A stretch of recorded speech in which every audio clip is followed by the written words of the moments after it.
Suprasti skyrybų procesus gali būti sudėtinga. Internete informacijos apie skyrybas daug, bet kas iš tikrųjų tinka man? Iš kur žinoti, ar tas teisės aktas taikomas, ar kitas teisės aktas, ar mano kaimyno situacija tinka mano situacijai ir taip toliau. Mano vardas Rita, aš esu šeimos teisės specialistė.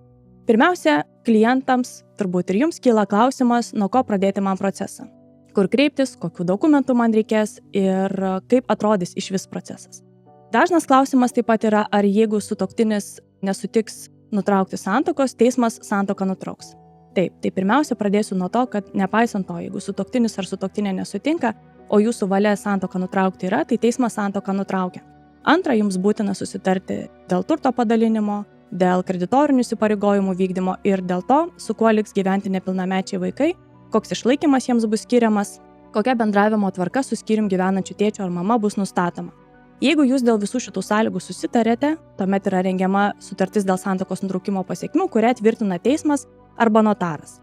Jeigu jums susitarti nepavyksta, pirmas proceso žingsnis yra mediacija. Mediacija yra neteisminis ginčas, kurio metu jūs dar kartelį pabandote susitarti su sutuoktiniu dalyvaujant tarpininkui. Jeigu ten susitarti pavyksta, tuomet vėl procesas tas pats, sutarties tvirtinimas arba teisme arba mediacijoje, kas užtrunka maždaug apie 1 mėnesį.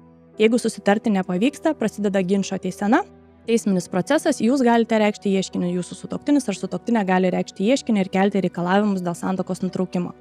Taigi, procesai yra iš esmės skirtingi, sąlygos yra skirtingos, specifiką žinoti reikia tiek viename, tiek kitame procese.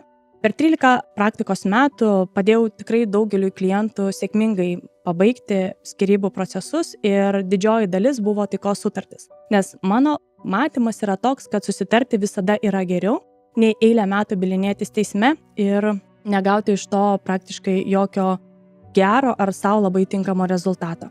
Išgirsti, suprasti ir padėti. Toks mano požiūris yra į klientą, toks mano požiūris yra į darbą. Taigi kviečiu jūsų susitikimui, kad galėtume susidėlioti strategiją ir veiksmų planą.